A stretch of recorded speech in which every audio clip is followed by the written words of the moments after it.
Ton cerveau est programmé pour t'empêcher d'épargner, c'est biologique. Mais aujourd'hui, on va inverser le code. Je vais te faire découvrir comment utiliser les failles de ton cerveau pour épargner 100 € de plus chaque mois sans même avoir l'impression de te priver. J'ai appris à jouer avec les biais de mon cerveau pour mieux gérer mon argent et mieux dépenser. Et ça n'a rien à voir avec la volonté et la discipline. C'est de l'architecture comportementale. Ton cerveau, c'est un paresseux. Il adore les biais et les automatismes parce que ça lui permet de décider vite, sans effort. On va tout de suite casser une idée reçue. Un biais cognitif, c'est ni bien ni mal. C'est un raccourci. Un raccourci qui peut te mener droit dans le fossé ou te faire gagner un temps fou. Aujourd'hui, tu vas arrêter de lutter contre ta propre nature et commencer à l'utiliser à ton avantage. Parce que si c'est pas toi qui le fais, c'est le marketing tout autour de toi qui s'en chargera à ta place. Ils le font déjà très bien et crois-moi, leur objectif c'est pas du tout de te faire épargner. La première chose à faire, c'est de pirater ta perception du monde. Aujourd'hui, ta vision elle ressemble probablement à ça. J'ai 50 €, j'en ai besoin maintenant pour m'acheter une nouvelle paire de chaussures. Et demain, je gagnerai de nouveau de l'argent, j'improviserai. C'est très court terme et c'est normal. Ton cerveau est programmé pour survaloriser le présent, le concret par rapport au futur. Sa seule priorité, c'est ta survie et ton confort immédiat. Sauf qu'une décision maintenant, c'est aussi une décision pour demain. 30 € par mois? Non. 360 € par an. Un abonnement? Non. Un engagement mensuel. Un restaurant à 50 € maintenant? Si tu avais investi cet argent, ça pourrait être 3 restos dans 20 ans, voire même 8 dans 30 ans. Tu vois ce que je fais là? Je rends concret l'impact de tes décisions d'aujourd'hui sur ton futur.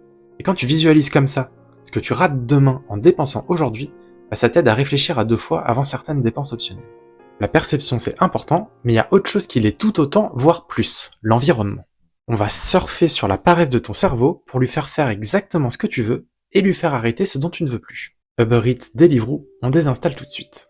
La carte bleue enregistrée sur les sites en ligne, Apple Pay activé, même chose, on enlève. Chaque dépense impulsive va demander beaucoup plus d'efforts et une charge mentale plus élevée, et crois-moi, dans certains cas, ça va suffire à te réfréner. Ça peut paraître bête ce que je te dis là, mais en fait on joue sur un mécanisme psychologique très connu et très documenté, la friction comportementale. Plus une action est difficile à faire, moins tu la fais. Et le penchant inverse existe aussi. Les applications de suivi de budget de patrimoine, tu les mets sur l'écran d'accueil de ton téléphone et tu vas voir, tu vas les utiliser beaucoup plus qu'avant. On peut même renforcer ces actions positives sur tes finances via un autre biais. Je suis sûr que tu le connais déjà et qui fait déjà partie de ta vie, pour le meilleur et pour le pire. Tu vois cet abonnement que tu laisses traîner depuis des mois et des mois alors que tu sais très bien qu'il te sert plus du tout, ou même pire, un abonnement que t'as carrément oublié, on va recréer la même situation, mais avec ton épargne et tes investissements. Le principe est simple. Tu automatises un virement en début de mois et t'y touches plus. Au début, tu vas sentir la différence sur ton budget. Ça va piquer, c'est vrai. Puis à force, ton cerveau va faire exactement la même chose qu'avec Netflix. Il va oublier que ça existe. C'est là toute la puissance du biais du statu quo. Les riches ne sont pas plus disciplinés, ils ont moins de décisions à prendre. Maintenant, on va s'attaquer au biais le plus connu de tous dans le monde de l'investissement et tu vas voir, il peut facilement devenir ton meilleur allié. Qu'est-ce que tu ressens aujourd'hui quand tu mets de l'argent de côté et que ça t'empêche de te payer le cadeau que tu veux depuis des mois? De la frustration, probablement. Ton cerveau déteste l'idée de ne pas profiter maintenant de l'argent durement acquis car ça va à l'encontre de ce que je te disais en début de vidéo.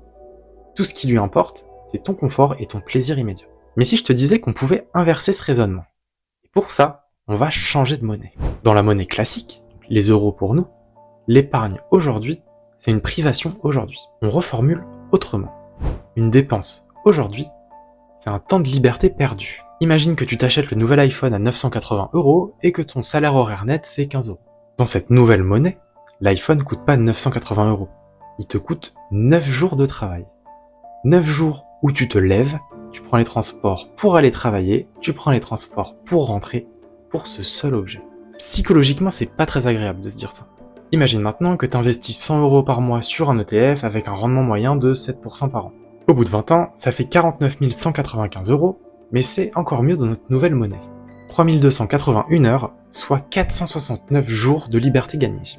Moi, ça me motive pas mal de penser comme ça. Quand tu remplaces la valeur marchande d'un objet par sa valeur en temps, t'en as plus du tout la même lecture, et c'est là toute la puissance du biais d'aversion à la perte. Le temps est beaucoup trop précieux pour que t'acceptes de le perdre comme ça. Bon, on a joué avec la perception et l'environnement, il nous reste un troisième levier à explorer, la motivation. J'ai voulu garder ce biais pour la fin, parce que pour qu'il marche vraiment, faut déjà que tu sois lancé sur de bons rails. Son rôle à lui, c'est de te faire accélérer pour arriver encore plus vite à destination. Est-ce que tu te rappelles quand t'avais des examens à l'école? J'ai fait une école d'ingénieur en chimie et globalement les cours avaient lieu toute l'année, mais les examens seulement à 2 moments, à la fin de chaque semestre. Je pense que mon comportement va pas te surprendre, je commençais à réviser seulement 1 à 2 semaines avant les examens. Avant, absolument rien. Mais c'est pas le côté procrastination qui nous intéresse ici, c'est ce qui se passe pendant ces périodes de révision. Je m'y mettais d'abord doucement, pas longtemps, et puis au fur et à mesure que l'examen approchait, je révisais de plus en plus. Comme si la motivation devenait de plus en plus forte à mesure que l'examen approchait. En fait, c'est pas du tout une impression, c'est quelque chose qui a été démontré par le psychologue Clark Hull en 1934, ça s'appelle l'effet du gradient d'objectif. Plus tu t'approches d'un objectif, plus t'es engagé pour l'atteindre, plus t'as vraiment envie d'y parvenir. Et ça s'applique super bien pour tes finances. Fais-toi une représentation visuelle de tes objectifs d'épargne et d'investissement sur l'année, sous forme de barre, ça marche très très bien. Et chaque fois que t'épargnes, remplis un peu plus la barre. Tu vas voir, la satisfaction et l'envie de remplir cette barre va devenir de plus en plus forte au fur et à mesure de tes épargnes chaque mois. C'est un vrai effet boule de neige et ce sera de plus en plus simple. Réorienter tous ces biais cognitifs vers une direction qui joue en ta faveur, ça peut vraiment changer la donne pour tes finances. Alors essaye et dis-moi en commentaire qu'est-ce que ça change pour toi. J'aime beaucoup les mécanismes du cerveau et la psychologie derrière, et pouvoir me dire que je peux influencer positivement mon cerveau, je trouve ça super puissant. Sauf que influencer c'est bien, mais encore faudrait-il avoir assez d'argent disponible dans le mois. Et pour ça, il faut d'abord que tu survives aux 48 heures décisives quand tu reçois ta paye. Clique sur cette vidéo où je t'explique les 4 pièges à éviter quand tu reçois ton salaire pour éviter de finir le mois à compter les centimes.